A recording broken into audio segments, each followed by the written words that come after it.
Boa noite, telespectadores. Estamos de volta com o nosso programa hoje. E estamos aí às vésperas, praticamente, de um feriadão. Um feriadão que está voltado para o Dia dos Finados. E por isso nós convidamos a neuropsicóloga Lidiane Klein para falar um pouco sobre esse assunto que mexe tanto com a gente, né? A questão do luto, das perdas, de todos os sentimentos que envolvem essas perdas, né? E saber como lidar com isso. Então está aqui, né, a profissional apta, a expert no assunto, né, para nos falar sobre isso e como lidar com isso. Tudo bem, Lidiane? Oi, tudo bem, doutora? Obrigada pelo convite e realmente assim é um tema que é pesado e apesar de ser um tema pesado e difícil de lidar, é um tema que eu gosto muito, assim. Parte da minha formação eu fiz dentro da UTI de um hospital e nesse processo de trabalho eu atendia muitas famílias no momento do óbito. Eu pegava justamente naquele momento e daqui a pouco levava as famílias até o morgue para fazer as despedidas com o seu ente querido. Então ali assim eu comecei a estudar muito e vivenciar principalmente essa questão das perdas e do luto e depois seguia com esses pacientes. Então é um tema que eu gosto muito, assim, não é fácil de lidar, de trabalhar e eu acredito que o profissional tenha que se identificar com ele para poder fazer um bom trabalho. Com certeza. E isso é uma coisa tão difícil, porque, por exemplo, às vezes morre um parente, né, alguém ligado a uma pessoa muito querida nossa, e a gente vai lá, né, no velório, no enterro, e a gente não sabe o que dizer, não sabe como consolar. É difícil lidar com isso. Né? Então, nós mesmos, mesmo envolvendo outras pessoas que não são tão próximas, a gente não sabe como ajudar a pessoa. Né? Então, o que tu acha assim, que é a maneira ideal para se lidar com isso?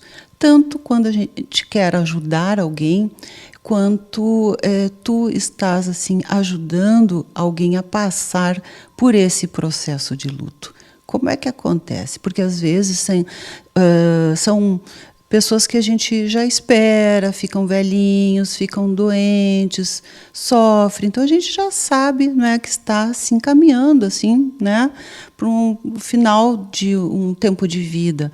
Mas e quando acontecem coisas muito traumáticas, né, com crianças, com jovens, às vezes perdas assim inesperadas, como em acidentes, né, enfim, violência, né, como seria o melhor lidar com isso? Uhum.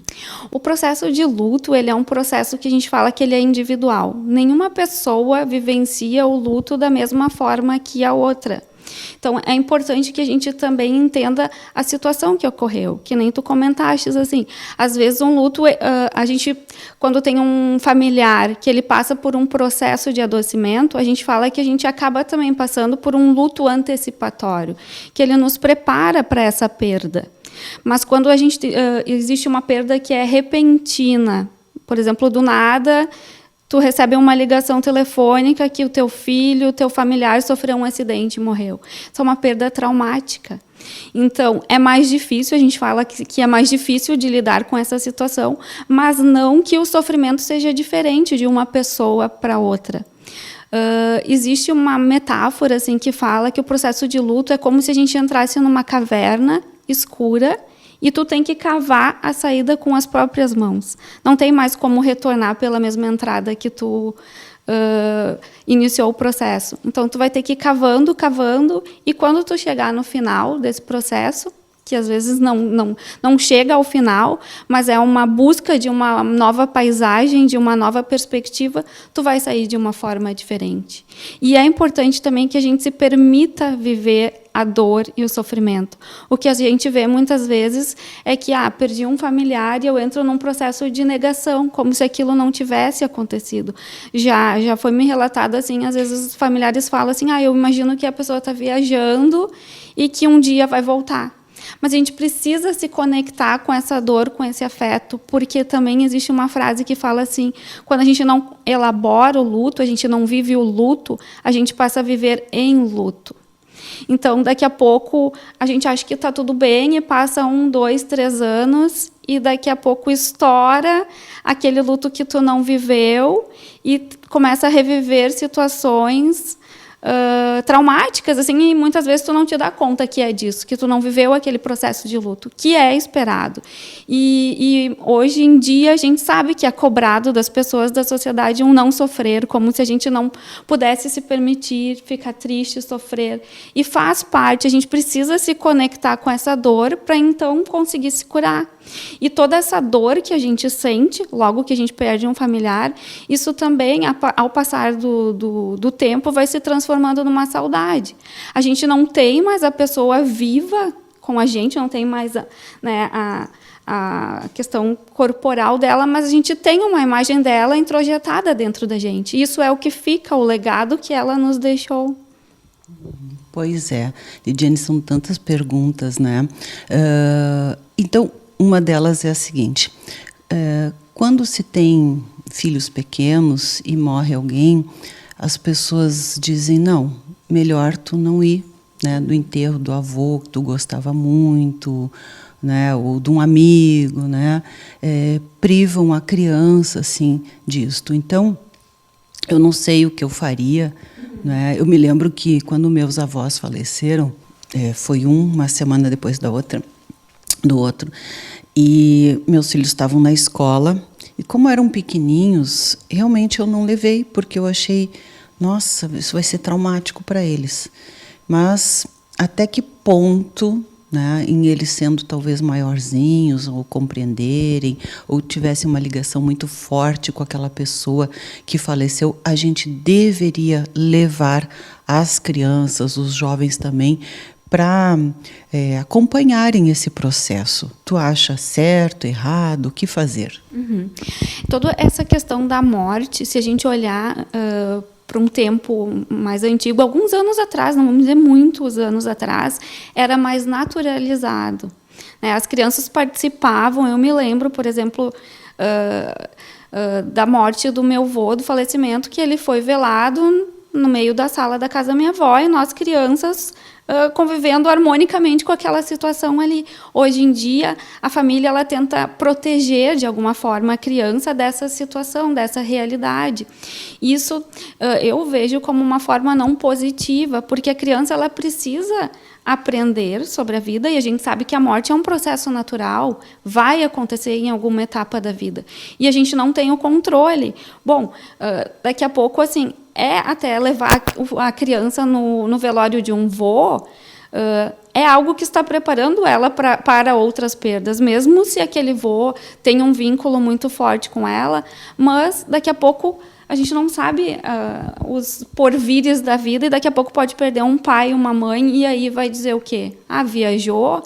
Não, ela precisa saber, e tem que ser feito de uma forma muito sincera com a criança, porque às vezes os pais também fazem de uma forma errada, contam histórias de que a pessoa viajou, de que a pessoa, sei lá, de alguma forma assim, sumiu do mapa, né, e não tem mais a presença dela, e a criança fica no imaginário dela, fazendo muitas fantasias. E é importante, então, que tenha sempre uma conversa franca com a criança, explicando, claro que explicando de acordo com o entendimento para a idade dela, né? Então, nesse sentido, assim, é importante que a criança vivencie esse processo, que seja falado, que não seja algo que seja velado, como um tabu que a gente sabe que é a morte hoje em dia ainda, né? Era menos e agora voltou a ser um tabu, e como se fosse uma experiência que não pudesse ser vivenciada. E é importante que a criança aprenda desde pequeno. Então, permitir essa despedida é algo saudável. Sim, é algo saudável. E até para a gente, né? Por que existe os velórios? Já é um processo, porque o momento mais triste é aquele processo ali de a gente entrar em contato com a realidade, tu vê o teu ente querido ali naqueles momentos iniciais, isso te prepara para um luto melhor. A gente sabe que tem estudos que falam e pesquisas assim de pessoas, por exemplo, que sumiram, desaparecidos daqui a pouco, ou que não encontram o corpo, o luto ele é muito mais complicado, porque eu não vi a pessoa ali, eu não consegui fazer a minha despedida. E quando a gente vê a pessoa ali no momento do velório, é como se tivesse uma concretização de algo. E aí, para o nosso psiquismo, ele passa a entender, não, realmente aconteceu. E aí vem as etapas seguintes desse processo de enfrentamento do luto. Então, prova disso é que a gente vê situações em que a pessoa desapareceu há muitos anos e, de repente, encontram lá a ossada, digamos assim, né? E a pessoa diz, não, eu quero que traga, porque eu quero poder enterrar a pessoa. Então, tem a ver com esse mecanismo psicológico emocional. Sim, sim, com certeza. A gente precisa desse momento de despedida, porque é uma despedida, esse momento de eu ter concreto ali o meu familiar, porque as pessoas familiares de pessoas desaparecidas, elas não conseguem, por mais que a pessoa sumiu, mas será que não está viva? No imaginário dela pode passar muitas coisas. Então, o concreto não, aqui eu estou com a ossada do meu familiar, vou fazer uma despedida, e uma despedida digna, como se também todos nós merecêssemos ter esse momento, né? E a gente vê, inclusive, pessoas que deixam o quarto da pessoa intacta, sempre pensando, não, um dia vai voltar, não é? Sim, e algo que não é saudável também, né? Claro que num primeiro momento a gente não vai... tudo é um processo, então, não enterrei meu familiar hoje, amanhã, e vou ir lá e limpar no quarto, mexer nas coisas da pessoa. É um processo muito doloroso. Então, a gente tem que se respeitar também o tempo, né, o tempo de cada um de nós, mas é um processo que é necessário. Eu preciso ir lá, mexer nas coisinhas dela, relembrar, reviver, porque é algo que vai fazer também parte do processo de elaboração desse luto. Então, eu preciso passar por essas etapas. E que nem tu comentaste ali no início, né, que agora a gente está num feriadão, entrando num feriadão de finados e tudo mais. O primeiro ano também acaba sendo mais crítico nesse processo de enfrentamento do luto, porque é tudo muito novo. E a gente vai começar, por exemplo, pessoas que perderam seus familiares neste ano. É o primeiro finados que vai ter. Daqui a pouco é o primeiro Natal, o primeiro Ano Novo sem a pessoa. Se é uma mãe, um pai, primeiro Dia das Mães, primeiro Dia dos Pais, primeiro aniversário de um ano de falecimento. Tudo isso é muito novo e a gente tem que vai vivenciando e vai aprendendo a lidar com essa situação. Aí, nos anos seguintes, né, não é que... daqui a pouco fica um pouco mais tranquilo, fica mais a saudade. Mas também a gente fala que, às vezes, esse processo de luto é como se a gente andasse numa montanha-russa, meio que de olhos vendados, aí tu tá lá em cima e, de repente, algo acontece, um cheiro, uma lembrança, uma fotografia, uma música, que faz com que a gente lembre daquela pessoa e venha o choro, a tristeza, enfim. Só que aí é importante que a gente... viva aquele momento, se permita chorar, se permita ficar triste e depois, né, tentar seguir a vida. Ok. Bem, Lidiane, a gente vai fazendo um breve intervalo e já voltamos com você e ainda trazendo mais questões aqui, não é, para discutir, não é, aprender um pouquinho, não é, com a Lidiane, que é neuropsicóloga. Então, nós já voltamos aí.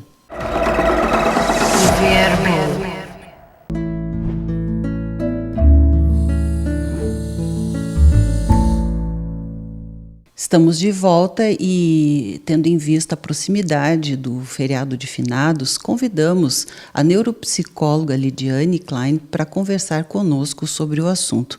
No primeiro bloco, aí, ela já nos explanou uma série de situações, abordando sentimentos, conflitos, de como elaborar, não é, essas perdas. E agora eu quero te fazer uma pergunta, assim, que eu sei que é bem comum de se ver, né?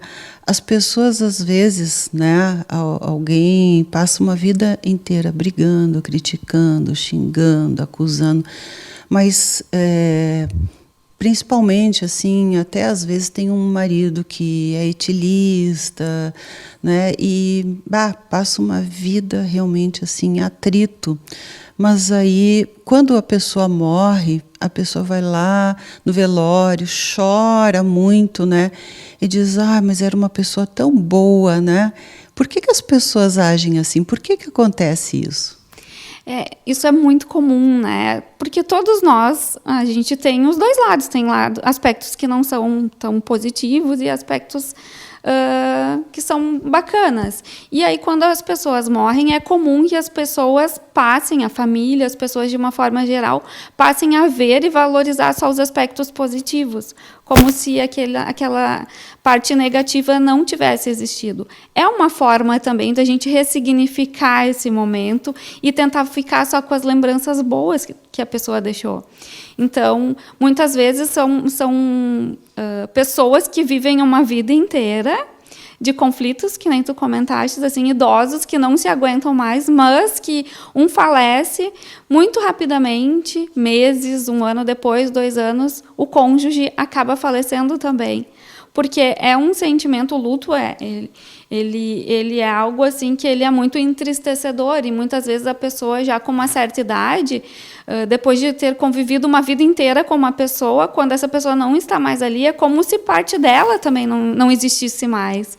Então ela acaba se entregando para esse processo de sofrimento e acaba indo muito rapidamente a óbito, né? Essas questões são muito comuns de acontecer. Eu acho que deve ter algumas experiências nesse sentido, né? Várias, porque eu atendo pessoas idosas, né? E acontece muito isso. Um falece e 1 semana depois o outro vai. Isso acontece realmente muitas vezes. Eu creio, e agora tu me dizes, né, se isso tem um fundamento, que a tristeza, né, esse sentimento é tão forte que a gente produz, né, substâncias químicas que agem lá no cérebro, mudam a imunidade, a pessoa acaba tendo uma resistência, uma imunidade menor, e isso leva a complicações e outras doenças, às vezes infarto, às vezes complica uma doença que a pessoa até não quer mais tomar remédios porque não quer viver, não é? E eu me lembrei de um filme que eu vi que tinha um cavalo, né, e um menino, e esse cavalo entrou, né, numa poça assim de lama, né, e aquilo o cavalo estava muito triste, né, e ele foi afundando, e o menino puxava o cavalo e dizia: não fica triste, te alegra, te levanta, sai, tu pode sair, né, aquelas areias movediças, né, e o cavalinho tinha aquele ar de tristeza e ele foi afundando e não saiu daquilo porque ele tinha uma tristeza profunda, né? Então, acho que existe um mecanismo assim né? A gente diz às vezes que até um suicídio silencioso, uma forma de suicídio, não tomar medicação, não se cuidar, não buscar ajuda psicológica, não é? Sim, isso é comum. Muitas vezes, quando o cônjuge falece, a pessoa passa também a verbalizar o desejo de morte. Isso é comum, quem trabalha com idosos. Não raro a gente vê idosos falando que não vê mais sentido na vida. E quando muitas vezes o único sentido era o seu cônjuge. Por exemplo, assim, era uma cuidadora, aparentemente essa pessoa ela estava bem, tudo certo com ela, e ela cuidava do esposo ali que estava adoecido. Aí ele falece e muito rapidamente, repentinamente, ela morre. Então, às vezes o que dava força para ela estar bem a seguir era ele. E agora ela já perdeu aquele sentido, né, que fazia com que ela ficasse bem. Então, nesse sentido, também tem a ver. E, com certeza, o sofrimento, a dor, a tristeza, ela faz com que a gente somatize tudo isso no nosso organismo e acaba trazendo para a gente mesmo, né, muitas doenças físicas que são resultados de processos mentais, de situações que a gente não elaborou bem.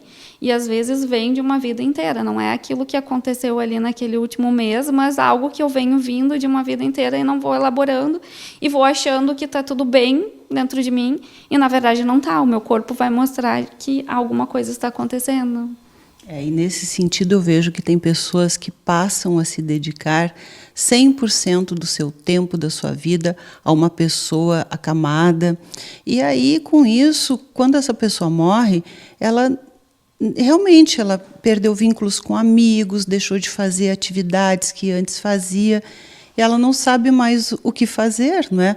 E também ela não sai do lado daquela pessoa, porque se ela sair e não cuidar o tempo todo, ela vai sentir uma culpa, né? Então, tu aconselharia a pessoa, mesmo tendo assim uma pessoa que ela acha que tem que se dedicar ao tempo integral, que ela, quem sabe, tivesse um tempo para ela fazer outras atividades sem sentir aquela culpa?